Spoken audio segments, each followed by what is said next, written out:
Hello everyone, my name is Alex from Ernest Alex Reads, and today I'm going to be talking about my O.W.L. Magical Readathon results. So I know that this is super late, but I had exams and I was trying to concentrate on the last leg of my bachelor journey, so I'm so proud that I got so much reading done, and I'm so glad that I participated in this readathon and that I'm finally filming this video. And I'm so excited to say that I did complete the 12 exam. I read 12 books that fulfilled every single prompt in April, and I am jazzed about that. That means that in August, NEWT Readathon, I can try to take the exams for my wished for magical career. I'm so excited about that. I can't wait until August. So let's talk about some books. Just because it is 12 books, I'm just going to go quickly through the title, what subject it was, what the prompt was, and how many stars I gave each book. So let's get started. For Ancient Runes, the prompt was to read a retelling, and I picked up Jane Steele by Lindsay Fay. This is a Jane Eyre retelling, and I started this book twice previously, and I finally completed it in this readathon. I ended up enjoying it more than I originally thought I would be. I gave this 3 stars. The next subject was Residency, and I picked up Once and Future by Amy Rose Capetta and Corey McCarthy. The prompt was to read a book with more than one author. This is a sci-fi gender bend King Arthur retelling. It's amazing. I love it so much. I love it so much. This is one of my favorite books of 2019 so far. This is just everything that my soul wanted. I cannot wait for the second installment in 2020. I love this book. For Astronomy, I read The Sun is Also a Star by Nicola Yoon. The prompt for this subject was to read a book with the word star in the cover, and that's why I picked this one up. I really enjoyed it as well. I thought it was a great contemporary romance set in a day. I enjoyed my time reading it, and I gave it 4 stars. For this subject of Care of Magical Creatures, I ended up reading I read The Field Guide to the North American Teenager by Ben Felipe. This was also a great contemporary read. I really enjoyed the audiobook, which is how I consumed this piece of fiction. This follows a Black French-Canadian teenager when he moves to Austin and goes to public school in Austin, Texas. I thought it was actually quite amazing. I thought it was a great read, and I gave it 4 stars. The prompt for the subject of charms was to read an adult work, and I picked up Kintu by Jennifer Makumbi. This is a multiple generation kind of magical realism-ish West African inspired saga. It's a chunkster, and I have been wanting to pick this up for a long time, and I'm very glad that I ended up picking it up as part of the O.W.L. Magical Readathon.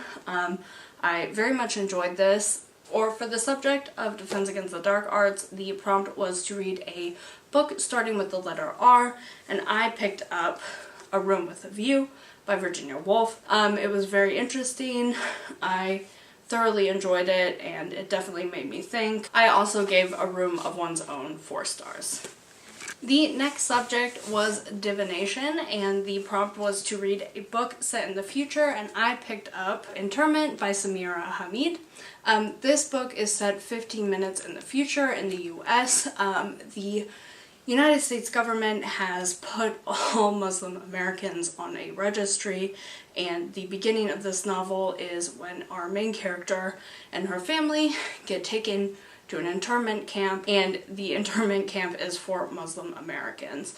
This is a very difficult subject matter, but I think it's very important that books like this are being picked up.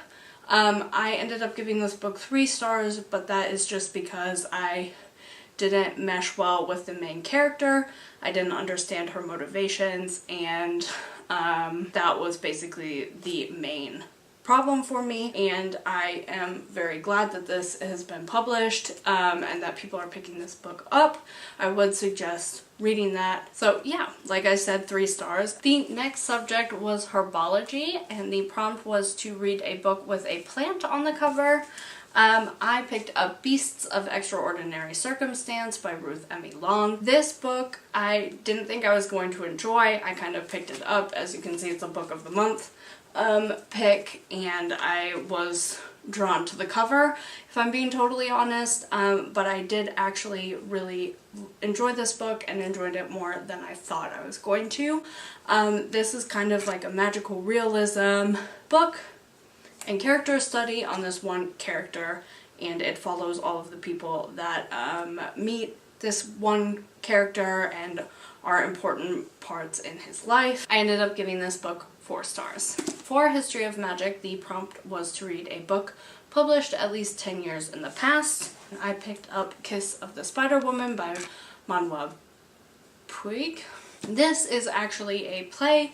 It is set in South America and in the 70s. And this is a bit of an outlier for me, and so I finally picked this up because it's on my physical TPR and I'm trying to reduce that. I did enjoy it. It wasn't a negative read by any means, it was just kind of average. I think if I had read it in a literature class or seen it on stage, I probably would have taken more away from it. Gave it 3 stars, and I am glad that I picked it up. For Muggle Studies, the prompt was to read a contemporary, and I picked up History Is All You Left Me by Adam Silvera. I had mixed reactions about this book. I didn't really like either of the main characters. I ended up giving this book 3 stars. That's all I have to say about it. And for Potions, the prompt was to read a sequel, and I picked up The Throne of Fire by Rick Riordan. This is the second in the Kane Chronicles following the Kane siblings. This one focuses on ancient Egyptian mythology, and it is the continuation of, this is book 2, and it is a sequel.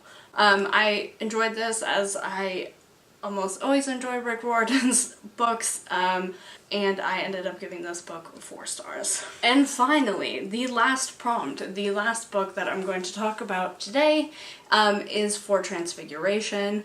The prompt for Transfiguration was to read a book with sprayed edges or a red cover, and I picked up Ink Mistress by Audrey Coulthurst. This is the prequel to A Fire and Stars. And it's kind of set in the same world, but also not really. The magic system is different, but it follows a bisexual demigod as she leaves her mountain for the first time and discovers humanity and has to reckon with her ability to shape the future. And I loved it, and I gave it 5 stars. So that is my April wrap-up / my O.W.L. Magical Readathon wrap-up. I love participating in this readathon, like I said before. I love it dearly, and I am very excited to participate in the one in August. I had a really good reading month, actually, and I picked up some new favorites, and I read some books that I've been wanting to read for a long time, so I'm very happy about all of that. Thank you so much for watching. I hope you're having a wonderful day and a wonderful May, and I will see you in my next video.